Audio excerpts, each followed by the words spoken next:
Comme vous le savez tous, on a eu une crise sanitaire sur le massif. On a été obligé d'exploiter 500 hectares et on a reboisé ces 500 hectares. Mais qui dit reboisement dit malheureusement dégâts, quoi.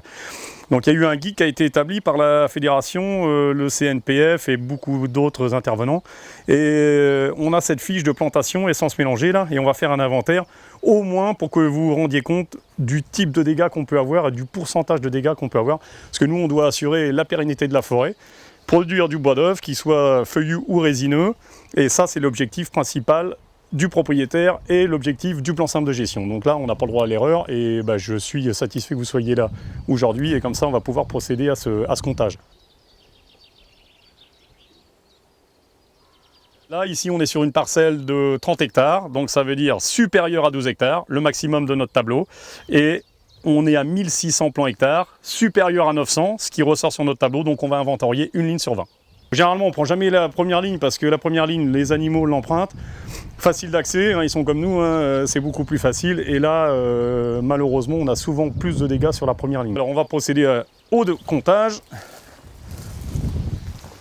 Voilà. Bon, là, on a un pin qui, lui, est correct. Donc, on voit bien qu'il n'y a pas de coup de dent, il n'y a pas d'abrutissement. Arnaud, je sais pas. Il n'est pas frotté non plus. Donc celui-là, voilà, on peut dire qu'il est sauvé. Les feuillus, malheureusement, on a eu un peu de casse au départ. Bon, celui-là, il s'est fait raccourcir les premières années. Après, c'est une essence qui est quand même très longue à s'implanter. Pendant deux ans, après, une fois qu'il est parti, il se forme. Et le chêne, il se forme en vieillissant, contrairement au hêtre. Alors là, on voit qu'il y a eu une bonne pousse l'année dernière. Il a fait ses 30-40 cm de pousse dans l'année. Là, on est bien.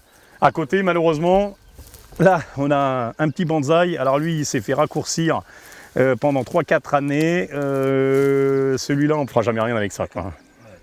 Ça, bon, la mise en place d'un plan comme ça, la fourniture, c'est 50 centimes d'euros. La pose, c'est 50. Là, c'est 1 euro qui disparaît à chaque fois, quoi. Le hêtre, d'après vous, il est sain. Bon, très bien. Hop, il est parfait. Alors là, on va passer sur un pin. Alors lui, on va voir si tout le monde a compris la manœuvre. Il y a eu un abrutissement, un deuxième abrutissement. Bon voilà, il nous reste une branche. On va avoir du mal à faire du bois d'œuvre avec celui-là. Voilà, là on a un bel exemple. Beau plan. Il y a eu une bonne pousse. Il n'a pas été abruti, il n'a pas été frotté. Parfait. Aujourd'hui, pour nous, c'est très important, on a réussi à réunir sur le terrain forestiers et chasseurs. Avant, c'était pas possible, on n'y arrivait pas, quoi.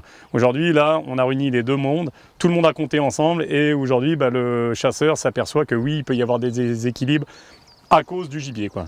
Premier bilan qu'on peut dresser sur cette parcelle, comme sur l'ensemble du massif, on va dire, on sait qu'on a un petit déséquilibre et beaucoup de dégâts sur les feuillus, principalement sur le chêne, hein, comme ici, on doit être à 20% à peu près, on n'a pas fait nos totaux.